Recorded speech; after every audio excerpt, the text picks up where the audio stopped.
as chair of the MBTA committees, the 48 subcommittee. I call this meeting to order at 10 o'clock. Thank you. Item 1 is called to order. We have 2 attendants today, myself and Councilor Vincent. Councilor Dombrowski is not available. That's the attendance. Item 3, discussion. I'm going to refer this in the first instance over to Town Administrator. Okay, thank you. As the committee knows, we've had a number of meetings, 2 public forums, and really what we were there were coalescing down to sections, areas of town that we feel will comply, and we believe do comply with the bylaw. We did listen to the public. As we mentioned, we kept this minimal compliance. We put 25% outside of the district as allowed and set up into 4 different character areas. The areas being, one being industrial loft area, which think of more of the Foundry Street area, North Ave mixed use, which makes some sense, North Ave mixed use, neighborhood commercial, and I think that covers both Albion and Greenwood, if I'm correct, Sam, and high-rise residential, which is that area down at Audubon, which is Colonial Point.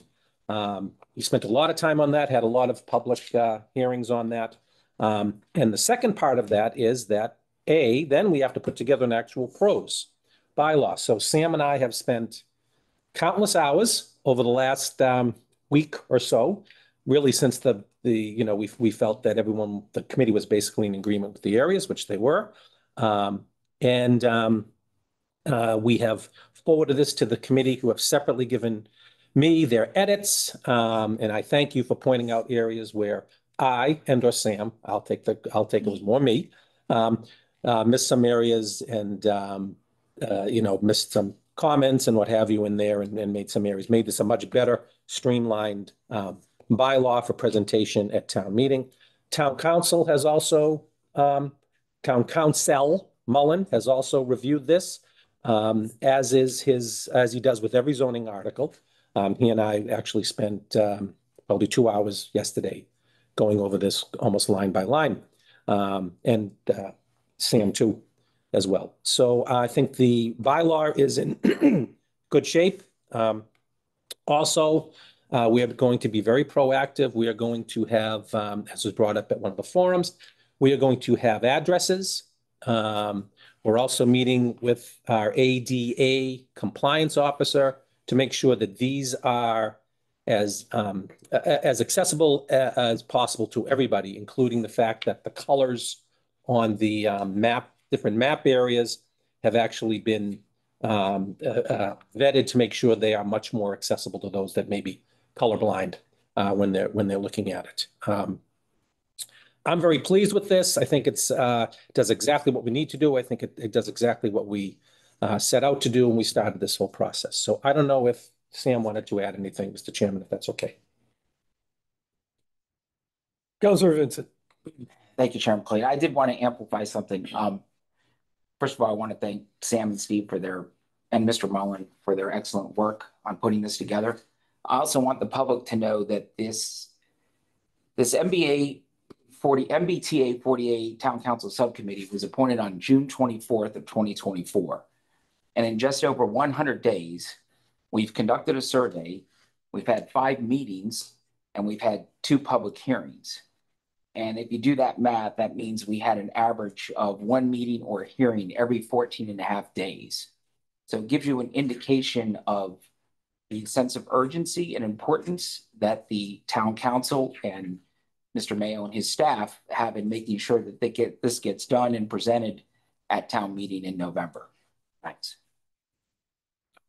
Thank you, Councilor Vincent.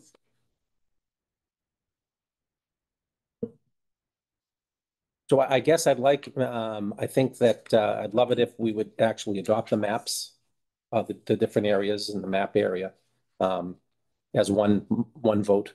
That's okay, Chairman? I'll entertain a motion to adopt the maps and deliver the bylaw and the maps for the warrant. So moved. I'll second it. Any discussion? I have one brief discussion on the bylaw. Yes. On section 190-118, and I know that this isn't out to the public yet because it's just came off the press this morning, very tight timeline, as Councilor Vincent was saying. When you go to parking 190-118, which is on page 5,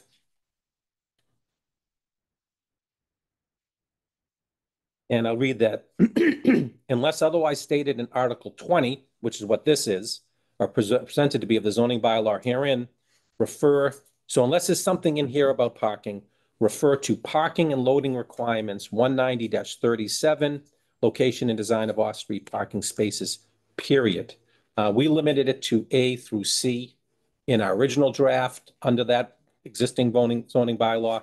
Councilor Vincent, in his editing, stated that, I think it was Councilor Vincent, said that it does not include any accessibility language, which is already in the regular bylaw. So I think anything that we may have didn't put in here would then be part and parcel of the regular bylaw, which it would be anyway, but I think this makes it a little bit more understood. So the motion would be amended to deliver the bylaw and map for the warrant with the change. With the change that discussed. I just made. And as far as discussion is concerned, Steve, would you go to page 8 Yes. and just share the language that's in 190-121? Okay, yes. This is, whenever we do a zoning bylaw, we need the severability clause. So if any provision of this Article 20 is found to be invalid by a court of competent jurisdiction, the remainder of this article shall not be affected, but shall remain in full force and effect. The invalidity of any provision of this Article 20 shall not affect the validity of the remainder of the zoning bylaw. And that's I'm going to say that's a catch-all put in every single zoning bylaw to make sure that, hey, if there's one line that for some reason the AG doesn't like, doesn't mean everything else is thrown out. All right, thank you. So the motion as amended, would that be seconded, Councilor Second, Vincent? yes. All right. Any further discussion? I just wanted to, you might want to vote. Point out. Okay, all those in favor? 2-0 for the record. Okay, so what's going to happen next is that this will be stamped in by the town clerk this morning. It'll be part of our town warrant. It'll be referred to the planning board, and the planning board will hold another public hearing on this. And that is statutory. Any zoning bylaw needs to go to the planning board for a public hearing. The town council will also will refer this to the planning board Monday night, as they shall do, as the statute says, you shall refer those. And then I would anticipate at our 21st meeting, which is when the warrant is closed out, more robust discussion on this. But we had to get to this point. So that'll be happening. Then, of course, town meeting will have the final say. And that's on the 16th. Item 3C, I'd also entertain a motion to submit this proposal to the bylaw review committee. So moved. Second, any discussion on that? All those in favor? That's 2-0. Samantha, for the record. Relative to town council, this is already on the agenda, I believe. To refer it. To refer it. Refer it, Do you think we need a separate motion to refer it? I think it doesn't hurt, but I don't think you need to. I think that's statutory, this town council has, but if you want to have that, that would be fine with me. I Why not? see no reason not to have it on the Yep. record. Yep. I would entertain a motion that we submit this to the town council for the meeting. I believe it's Monday, October 7th. Yes, correct. For approval and subsequent submission to the planning board. So moved. Seconded. Any discussion on that? All those in favor? Again, that is 2-0. Samantha, thank you for taking notes. How many, do we have a lot of folks online today? Do we have to do the warrant or? You already did that. We did a warrant. Everything's. Yeah. You have 1, 2, 3, 4 people online. Okay, I've historically had public participation. I think approval of the minutes, I'll probably do that and then open it up if there's any public comment. As far as I'm concerned, I can list all these minutes and we can do them all at once unless there's Councilor Vincent. Unfortunately, there is. Okay. Yes. I move that we approve the public hearing that took place on July 31st, 2024 and the public hearing that took place on September 26, 2024. So moved. All right, You want to second that? second. Okay, and the explanation there, Counselor? So the explanation on that is, in looking at the records of our 5 meetings and 2 public hearings, Councilor Dombrowski was not at the public hearings on July 31st and September 26th. So I'm comfortable with moving forward in his absence today with those 2 because he would have to abstain because he wasn't there. However, I am not comfortable with moving forward with accepting the meeting minutes for our meetings on July 11th, July 18th, August 19th, September 12th, or, well, yeah, we haven't had the meeting minutes for today, because Councilman Dombrowski is not present today. However, he was present at all of those meetings, and the meeting minutes do reflect comments and opinions that he rendered at those meetings, and I think he should have an opportunity to vote on those meeting minutes at a subsequent. That's why I'm only moving forward today on the 2 public hearings. Have we had any response, Town Administrator, from Councilor Dombrowski? I mean, I know these have been circulated for a bit. I have not. I don't have any problem holding Councilor Vincent on that. Although I would say that these have been circulated. Some of these earlier ones have been circulated when Councilor Dombrowski was here, but I see no problem with No harm. being cautionary. So we will stay away from the minutes for now. Thank you for pointing that out. Relative to public, we have anybody that cares to be heard today from the public? Looks like we would need a hand raised remote. We do. We have Julie Scott. Julie, you can unmute yourself, I think. There you go. Okay.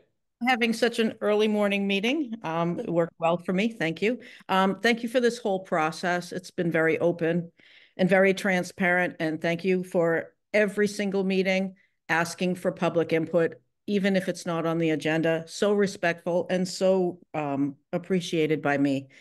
Thank you very much. Can I ask, when the planning board does have the public hearing, having attended almost all of them in the prior ideations of this whole process, there oftentimes would be an opportunity to ask questions, and I did ask many. Many times my questions were repeated back to me, but never answered. And I know a lot of people who went to those meetings had the same experience. There wasn't necessarily a lot of back and forth discussion. And if there was, it wasn't really discussion that was answering your question. Will any of you be attending any of those public hearings? Because the planning board has not been a part of this process. Will any of you who have been attending all of these be at their hearings and maybe there to answer questions? And then I have another question after this. Town Administrator, I think. My plan, Julie, is to be at those meetings. Perfect. Thank you. I would plan to be there as well. Great. So it will certainly be, if people have substantial questions, they will get answers, not simply have their question read back to them. Perfect. Well, let me say from us, we'll try to answer any question we can. And I appreciate that very, very much. We know that there will be questions to us as well. Yeah. Okay. Yeah. And my second question is, I'd like to reach out to the town moderator. You have to go through him in order to discuss issues regarding town meeting. There is no email access to him on the town website. I had a couple of suggestions for the town moderator as far as when visitors come in. It's different now than it was. I've gone to almost every town meeting that I've been available for since the age of 18. And I have seen a change in how visitors are seated. I was hoping maybe they could have a lanyard so that we would know who they are. And we used to, back in the day, have them all seated in a certain place and they would be escorted to their seating area. I also wanted to ask him about counters because I really would like to see how our elected officials vote on matters. And back when I was maybe 20, 25 years old, certain people were allowed to be counters. And usually back then, an elected official was not a counter because the public would want to be able to see how they voted on issues. And I can't ask the town moderator those questions because I don't have his email. If you send that in to me, Julie, I can send it to him. Thanks. Will there ever be a time that he would have an email address on the? We'll look into that. Thanks. Thanks so much. Thank Yeah. you. That was my Yeah, questions. my only other response, Julie, is that I would be happy not to be a counter. So, that'd be fine with me. Yeah, it used to be that non-elected but appointed people were counters. And I really think it's important that we see how our elected officials vote on these matters, because I have seen how some of them vote, but I've heard them tell people different things about the way they voted. So I just think it's fair. We see them vote at meetings. We don't necessarily see them voting when they're counting. So I just think it would be appropriate. Councilor Vincent, you had a comment? Yeah, I do. Yeah, thanks, Julie. I have a pretty strong opinion on this. Since I serve on the Town Council Subcommittee for MBTA 48, I'm going to decline being a counter.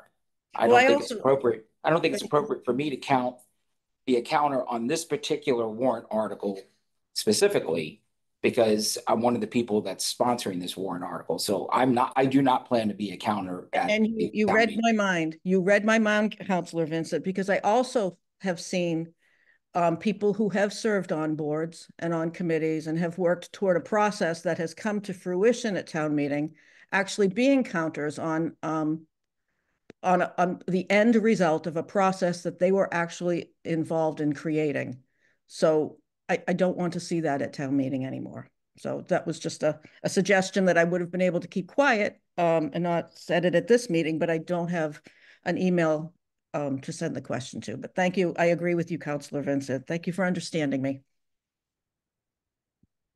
Thank you. We have Mr. Scott McCauley. You need to unmute, Scott.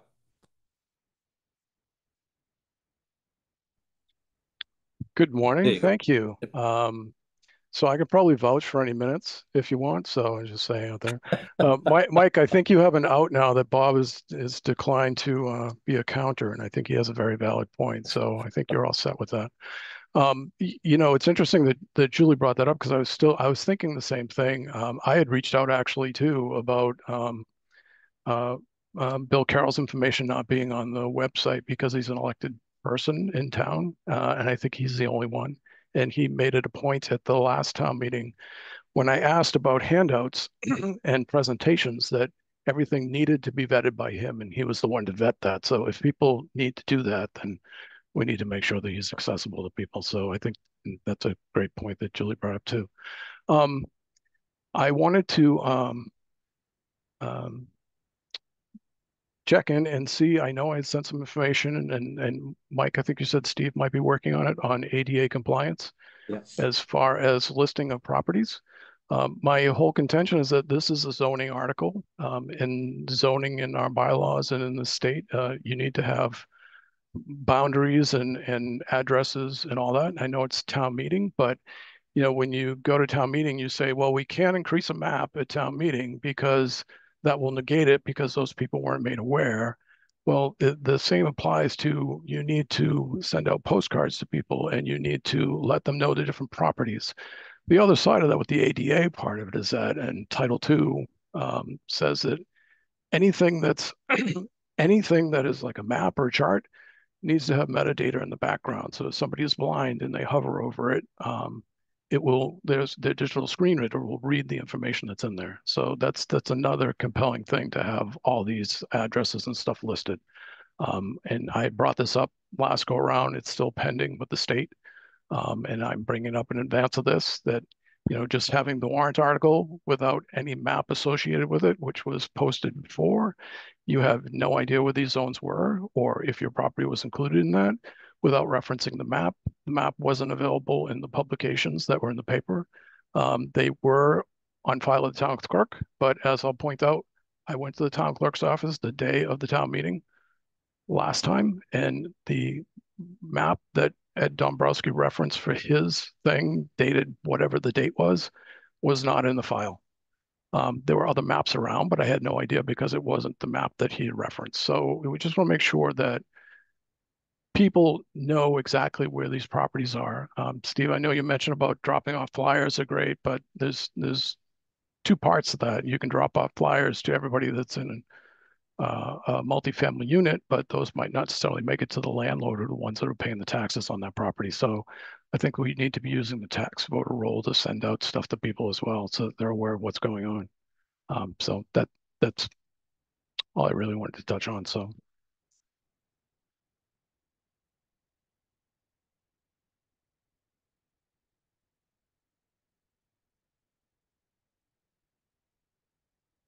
And everybody seems to be frozen.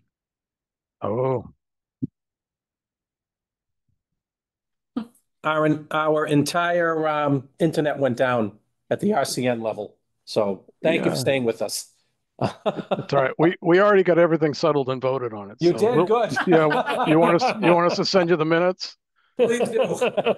It's probably all recorded, so we were careful what we were saying. Yeah. So I don't know if it still records though. To answer your question, when you started, yes, we are going to have property addresses.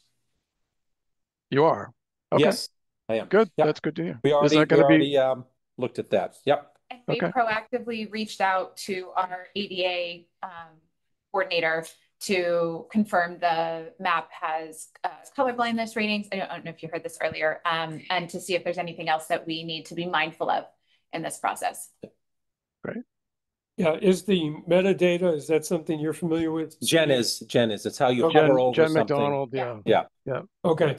We're going to do everything we can, and I will put although not required by the statute, we will put the map in the publication in the newspaper.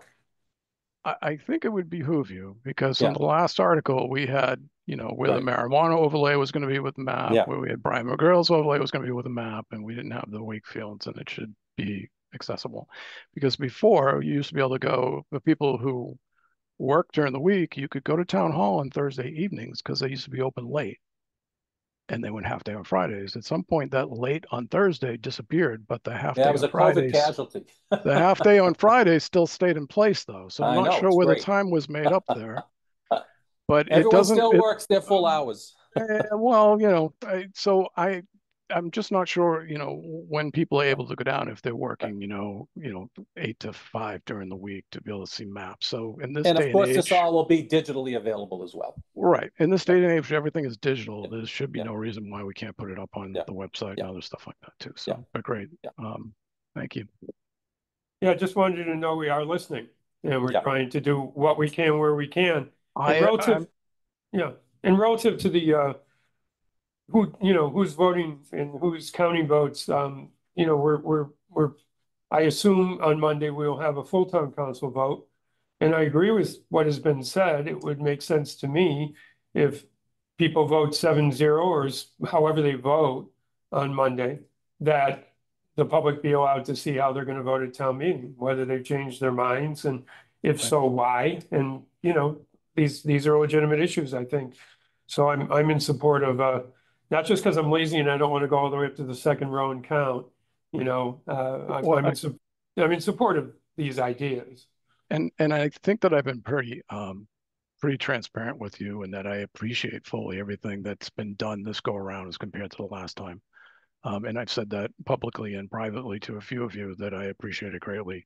I'll give you an example of the voting encounters. I know at one of the previous town meetings, there was a former town council member who got up to speak on an article, but didn't announce that she was part of a subcommittee that put the article together and voted for it, and was also a counter. So it would be better to have the transparency, to have people that are not involved, and there's going to be other departments there from town that aren't involved in some of this. So maybe some of them can be recruited to be counters. So to Julie Scott's point, I think that's a great idea. And the lanyards, I think that's great. You can readily identify. I know at one point there was an underage person that I guess was allowed to be there, but came down to speak at the mic, but nobody would have known because he wasn't sitting down front in the section where he probably should have been. So it'd be a good identifier for people. So that's all. Okay, thank you. Any other public hands up there, Steve? Sort of unrelated, but the outage brought this to my mind. In watching a number of other taped meetings this week, I'm hearing that the system that was installed with the ARPA funds in the Heritage Room, the video system, I guess that's pretty much not working. And your meeting last Thursday, I couldn't watch or attend in live time, but I did watch the taped version and it was really hard to hear. And I've been watching a couple of other committees that have had meetings in the public safety room. And if you move back in your seat a certain way, the speaker is almost unhearable on the tape version. So I think maybe a quick overview of the sites that have been set up for these meetings and how everything is put together and working would be in order. I know that had nothing to do with what happened today, but it just reminded me that I should bring that up. So thanks again.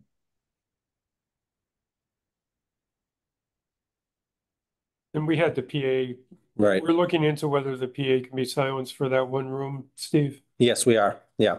Yeah.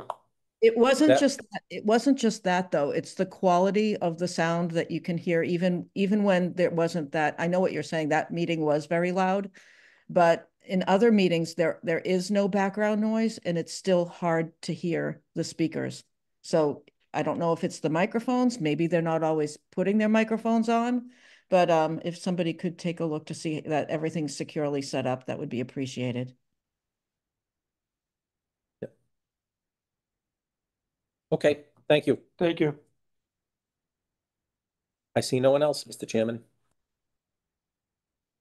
With no other comment, I believe that does bring us to item 5, adjournment. I entertain a motion to adjourn unless there's further comment.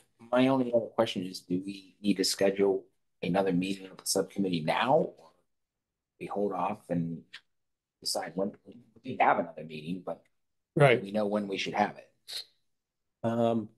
I would suggest that we wait until the third member is back and he should be there Monday. Of course. And then we can we can throw around and not worry about the open meeting. Okay, that's fine. I'd like to make sure everyone can attend, as I think you have both Yes. standards. Yeah, and Otherwise move to adjourn. second, any discussion or motion to adjourn? Seeing none, all in favor?